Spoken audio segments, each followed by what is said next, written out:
Uraho neza, nitwa Prince Hoffman kuva muri Quick Homes Rwanda. Uyu munsi nongeye kubazanira indi nzu igurishwa. Uyu munsi ariko sinazanye imwe, nazanye ebyiri kubera ko natinze, nsaba imbabazi ko natinze kubazanira ama video. Turi Kanombe aho bita kuri sector, ni ruhande gato rwo ku kibuga cy'indege, aho nje kubereka inzu ebyiri ariko nziza. Ngaho naragera ibyo mvuga ni mu ndebere iyi nzu ariko gatoya, reka dutangire turebe imiterere yazo.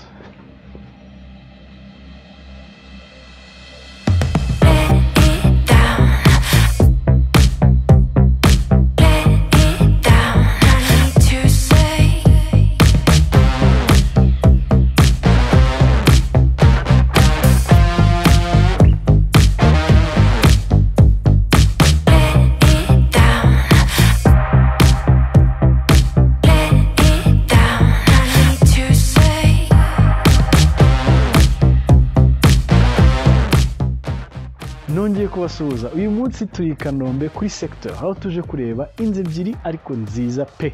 Ni iyi mureba imbere yanjye, ni inzu nshyashya ni bitangira kubakwa. Iyi mu kibanza gifite metero kare 400, ikagira ibyumba 4, ikagira toilette 3 n'igice, ndaza kubasobanurira icyo gice icyo ari cyo.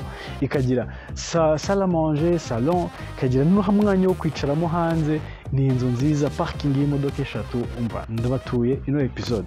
Aha dutangiriye ni muri parking. Murabona ko hajyamo imodoka 3 ariko kandi hari amapave ku buryo amazi ntabwo areka, abatemba neza.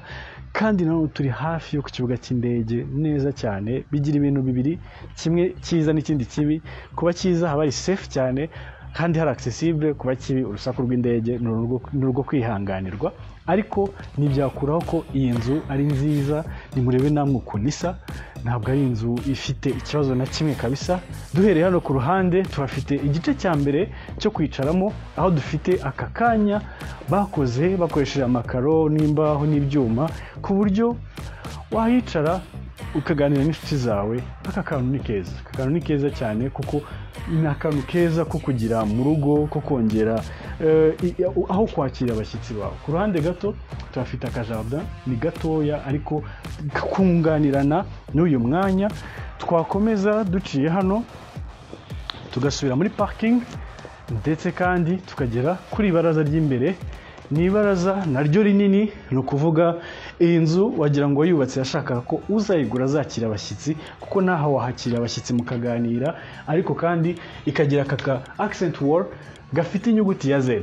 Ahubwo we mbwira muri comments, uyiguze iyi Z yabihagarariye iki? Zambia, Zuwena, Zimbabwe, Zanzibar? Hitamo ikintu ukimbwire muri comments yabihagarariye, kuko ni akantu gakoze neza. Irangi ni 3D, gafitemo stone finish mo hagati, gasa neza. Ariko nje nahita nita ino nzu yanjye ikintu gifite aho gihuriye na Z. Ku ruhande gato dufite akajardin nanone k'inyongera. So ntawe udakunda jardin zo kongera mu rugo. So uyu ni umwanya mwiza. Nanone ibi biti nibikura bizatanga umwuka mwiza kuri ruhande. Structure yo hanze inzu yose yubakisha amatafari ahiye, ariko hano hanze mu kuyirangiza tubonamo ibintu bitandukanye. Harimo nk'aya mabuye y'urugarika.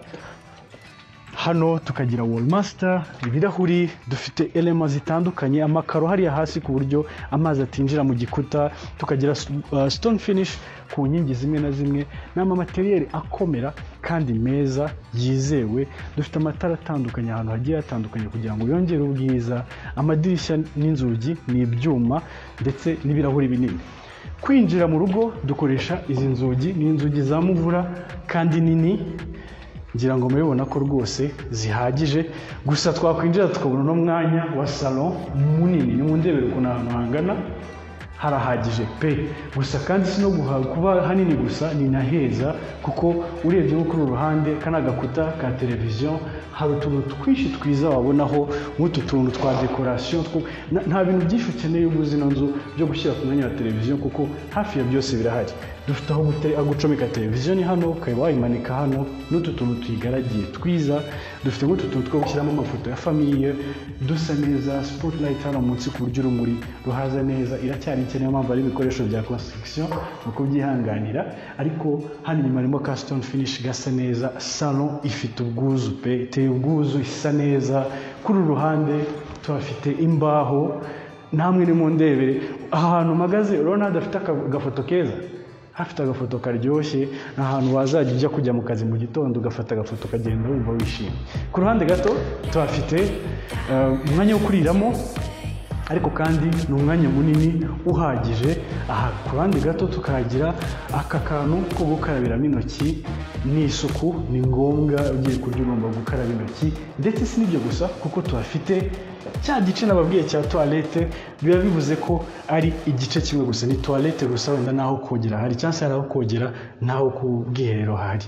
So aha ni toilette ifasha abashyitsi, ifasha abantu bari mu rugo batarinze bajya mu byumba, ariko byongeyeho ikagira ino dining area, umwanya wo kuriramo, ukagira n'iri baraza riri hano hanze.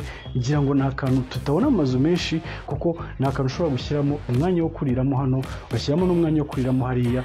Wazajya uba wumva ushaka kurya uri hanze, utera imbozi n'inshuti zawe, mureba indege zigwa ku kibuga cy'indege, mukaba mwakwicarira hano rwose. Hari uwambwiye tugakina amakarita, yego tugakina amakarita, ubuzima bukaba ari bwiza cyane. Gusa katwisubirire mu nzu.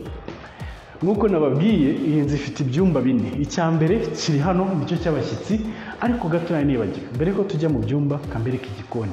Igikoni kiri kuri uru ruhande. Ni igikoni gihagije, gifite umwanya uhagije, utubati twinshi kandi twiza, namwe mu ndebe na IDF meza, granite countertops, dufite umwanya w'ishyiga, umwanya wa frigo, ahantu hahagije, sink ebyiri zo koza ibyombo, ndetse tunapipinze gatoya cyangwa se turebye gatoya ku gikari. Murabibona ko iki gikari gihagije, hose hari amakaro kugira ngo amazi abe controle, hatagira haza ibizinga cyangwa se imyanda ikoropye neza.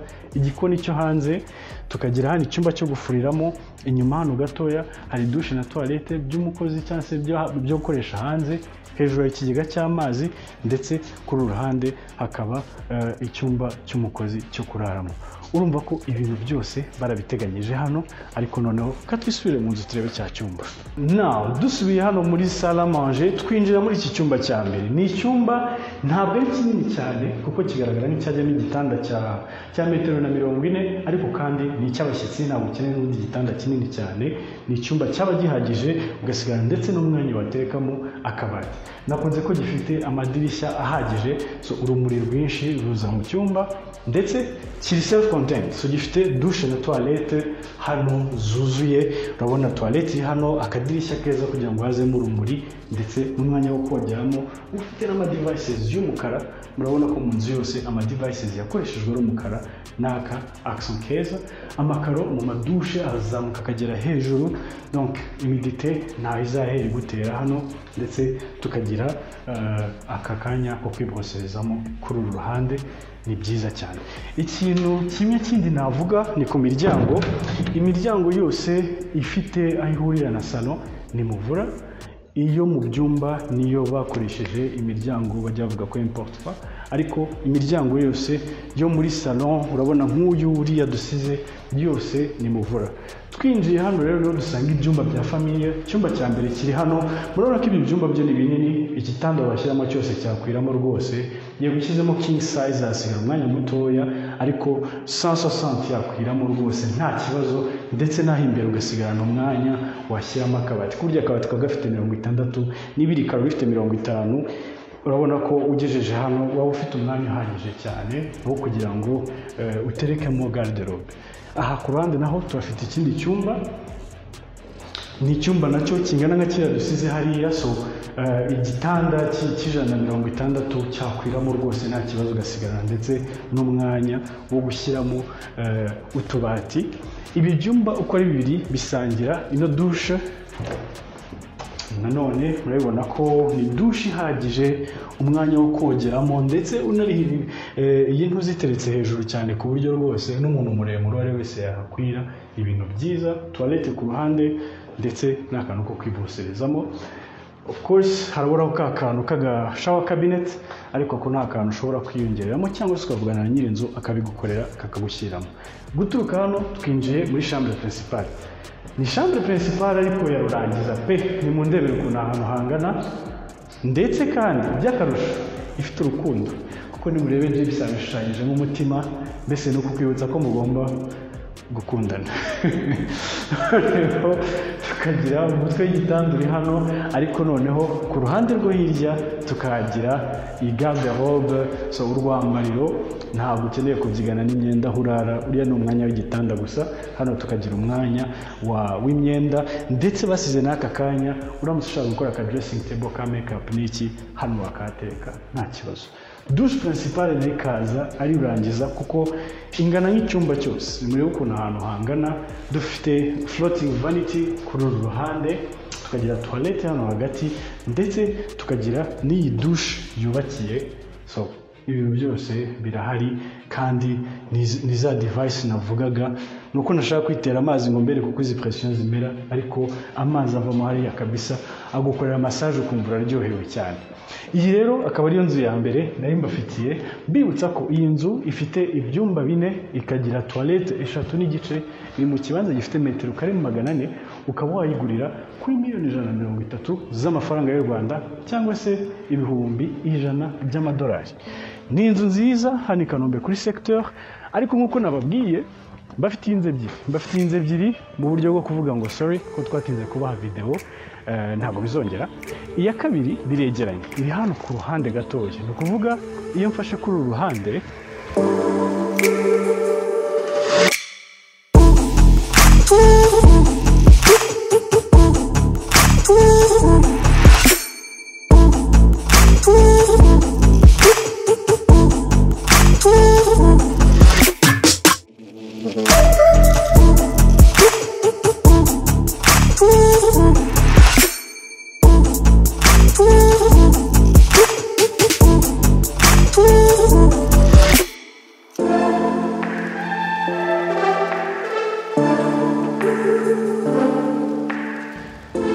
nibwo tugira access kuri iyi ngiyi ariko iyi nayo ni nziza. Reka nsabe ufata video aguma aho ngaho nsubira inyuma yihuse. Urebye ahantu ari naho ndi niho inzu itangirira ufite uyu mwanya wose wa parking ni ukuvuga hakwiramo imodoka zigera kuri 4 ariko nanone uhitegereje n'ahantu hakoze neza pe hano hakoze neza hari uturabo twiza n'ahantu ubona ko ibiti niba byakuze iwawe hazaba hakeye pe hazaba hakeye nkuko naka kazuba kari kumubitanga abangiye. Twikomereje tugera kuri iyi nzu tukabona ko nayo ari inzu nziza ni inzu ya cadastre yifite akarusho iri mu kibanza kinini ho gato kuri metero kare 500 ikaba ifite ibyumba 4 toilette 3 ifite ibaraza kuri chambre principale ariko kandi yo ikaba ihenzemo gake kuri $140,000 cyangwa se ubwo gereranyije $106,000 cyangwa se $7,000 by'amadolari ukaba wayiyegukanira. Ushaka kuyigura contact details ziri kuri no video ndetse no muri description njya mbyibagirwa mujye munyihanganira. Aha nanone ni parking igikomeza ariko kandi sinyeka ko hano wakenera kuhaparika ufite imbuga ingana kuriya ahanga ashobora kuba hana abana bakinira batwarira igare ahantu heza. Ku ruhande gato niho dufite jardin igizwe n'ibintu bitandukanye. Hano hariho igice cy'indabo n'ibyatsi, hano hakaba igice cy'amabuye decoration zijyanye n'amabuye ndetse ku ruhande tukahagira akandi kantu ko kwicaraho. Aka kantu urabona ko ari keza bibutsa amaprise udutara twiza n'ahantu ho kwicara nimugoroba ukaba waciringa ukaganira n'inshuti aravuze mugakina amakarita nkuko nabivuze ruguru mugakina amakarita hano ni akantu keza cyane. Ariko noneho tugiye kwinjira mu nzu tukabona ko nanone iyi ifite utuntu twiza nk'aya mavaze. Buriya ugiye kugura inzu itagusaba gushyira ibintu bya decoration nyine nzaba gusevingira amafaranga na stress zo kumenya ibyo uhitamo n'ibyo udahitamo ko nk'aya mavaze harimo indabo nziza kandi hasa neza. Twajya kwinjira nanone tukabona ko dufite ibaraza ryo riratandukanye ntabwo rifite yazeda ahubwo rifite umwanya washyiramo ururabo cyangwa se ifoto ya famille niba bikunze amabuye y'urugarika.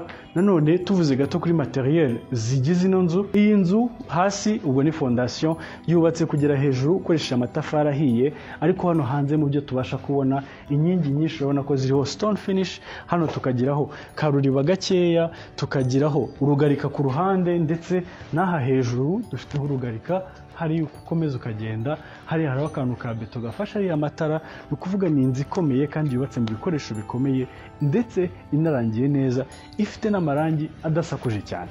ubwo nagize ngo mvuge ibyo kugira ngo tutinjira mu nzu nabibabwiyeho. Nanone kwinjira mu nzu ni imiryango myiza ikoze muri muvura, ariko noneho salon mundebera umwanya ukuntu usa.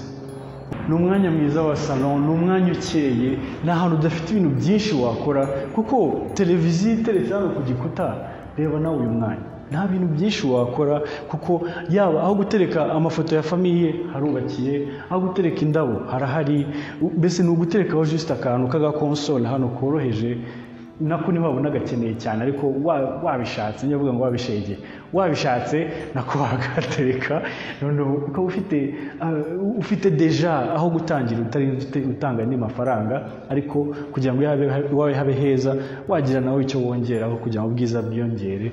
Kuri uruhande nanone tukahagira twa tubaho dutuma ino saliba nziza, ariko kandi nimureba uno mwanya ukuntu ungana, ni munini pe, ni munini. Sets z'intebe waba ufite izo arizo zose hano zahakwira nta kibazo.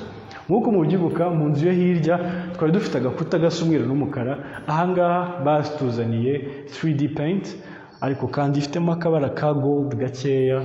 Nanone nta kantu keza ushobora gufata agafoto kakaba gasa neza.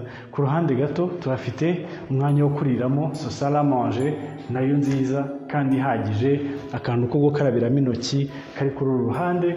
Donc ni ngombwa kubigira, ni ngombwa kugira isuku. Kuri uru ruhande akaba rero dufite igikoni nanone gihagije, utubati tw'umweru kuri iyi nshuro, granite countertops, umwanya wa frigo, cuisinière, mbese ibintu byose ukeneye mu gikoni cyawe. Igikari cyayo giteye bitandukanye kuko yo byose biri muri iyi nzu. Donc kuri uru ruhande tuhafite igikoni, aha tukagira icyumba cyo gufuriramo, aha tukagira icyumba cy'umukozi, ndetse kuri ruhande tukagira douche na toilette n'ikigega cy'amazi. Gusa nanone murabona bimwe navugaga, ahantu hose hari amakaro ku buryo isuku yaho iroroshye, amazi yaho atemba ajya ahantu hamwe ku buryo ubasha kuyakontorora mu buryo bworoshye. Kadusubiremo imbere rero turebe ibyumba. Aha nahari icyumba cya mbere cy'abashyitsi. Nanone nk'uko twabibonye hirya, ibi byumba birangana, ni icyumba kitari kinini cyane, gishobora kujyamo igitanda gifite santimetero 140 kugira ngo usigarane umwanya wo gukoresha ibindi bintu. Gusa ikintu cyiza ni uko gifite amadirishya menshi ku buryo ugira urumuri ruhagije mu cyumba cyawe. Kuri ruhande tukagira douche yacyo. Iyi ni nayo douche abashyitsi bari muri salon cyangwa se muri salle à manger bakoresha na toilette y'abashyitsi, ariko kandi ni douche ihagije, dufite amakaro azamuka akagera hejuru, mbese ni umwanya mwiza cyane.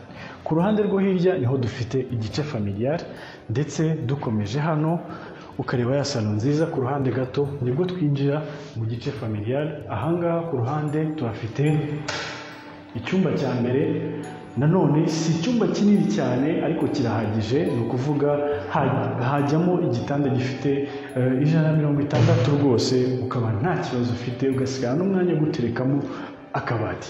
Aha kuri uruhande tuhafite ikindi cyumba kingana nk'icyo dusize hariya hirya, nacyo gifite umwanya uhagije, hajyamo igitanda cya metero 1 na santimetero 60, ukaba nta kibazo ufite. Ku ruhande gato niho dufite umuryango wa kabiri.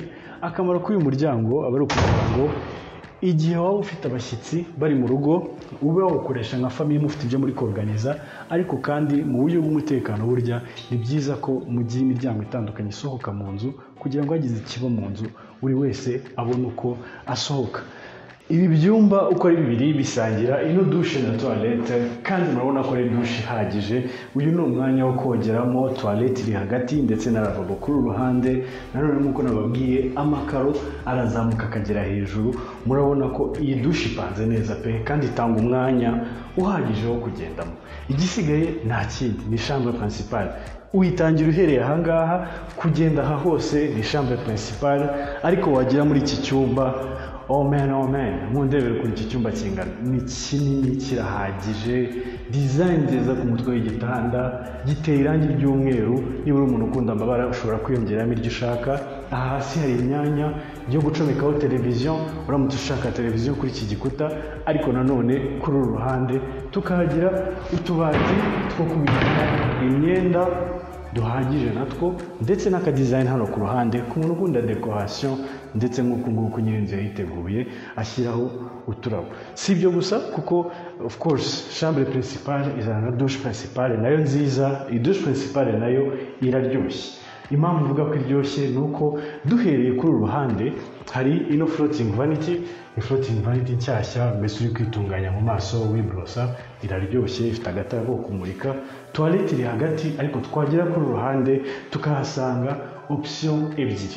Hano ushobora koga uhagaze, ni ukuvuga uri kwihuta nta mwanya ufite, ariko waba wagize umunsi mubi, turabizi ko twese tugira iminsi mibi. Ahangaha baguteguriye ahandi hantu ushobora kuza ukoga wicaye, ni ukuvuga iyo ufite umunsi utari mwiza ushobora kwicara hano ukareba uburyo upanga ikibuga neza ku buryo umunsi w'ejo uzaba utandukanye.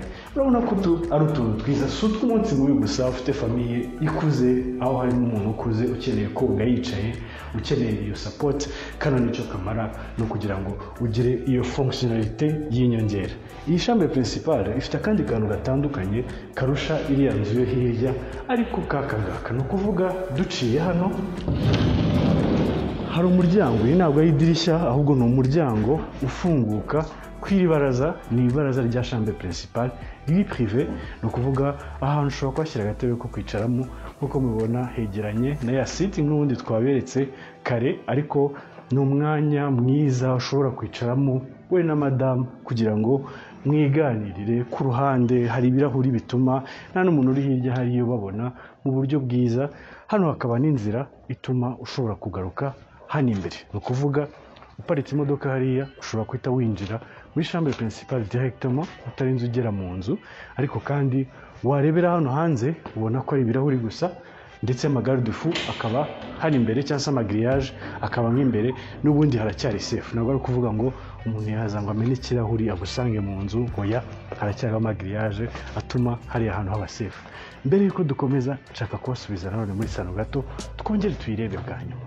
Twaboneye hamwe izi nzu zombi, ese ari wowe wahitamo iyihe, iriya yo hirya cyangwa se ngiyi? Mbibutsa iyi turi kureba igiciro $140,000 irusha $10,000 iriya yo hirya, ariko nanone ifite ubutaka bwiyongereyeho metero kare 100 zose. Ni inzu nziza ziri ahantu heza, hari accessible, ni ahantu uramutse uri ukodesha wabona amafaranga meza. Ntabwo ari ibihombo pe, ntabwo ari ibihombo. Ariko kandi ngira ngo mbisegureho ko twatinze kubazanira video, ntabwo bizongera, tuzagerageza uko dushoboye kugira ngo tujye tuzibazanira mu buryo bwihuse. Gusa kandi nongere mbabaze, ese hari ikintu cyahindutse muri ino video mwabonyera? Mumbwire muri comments niba hari icyo mwabonye. Naho ubutaha kuri Twabizi Rwanda tubazanira amazu agurishwa ndetse n'ibibanza hirya no hino muri Kigali. Uyu munsi twari Kanombe hano kuri secteur, aho twaberetse inzu ebyiri. Iyi ngiyi ndiho ifite metero kare 500, ibyumba 4, toilette 3, parking y'imodoka enye, inzu nshyashya iri hafi ya kaburimbo muri metero 100 gusa, igura $140,000. Ndetse n'iyo twahereyeho turabashyiraho video yayo, nayo ifite metero kare 400 z'ikibanza, ikagira ibyumba 4, toilette 3 n'igice, ikagira ibaraza ryo hanze ryo kwicaraho wegere salle à manger, igura $130,000. Duhamagara uyu munsi kuri izi contacts, ndetse na details zose ziri muri description y'ino video, kugira ngo tubashe kugutembereza urebe ino nzu mu by'ukuri n'amaso yawe, utubwire niba tuba tutakubeshye muri video tubereka. Naho ubutaha.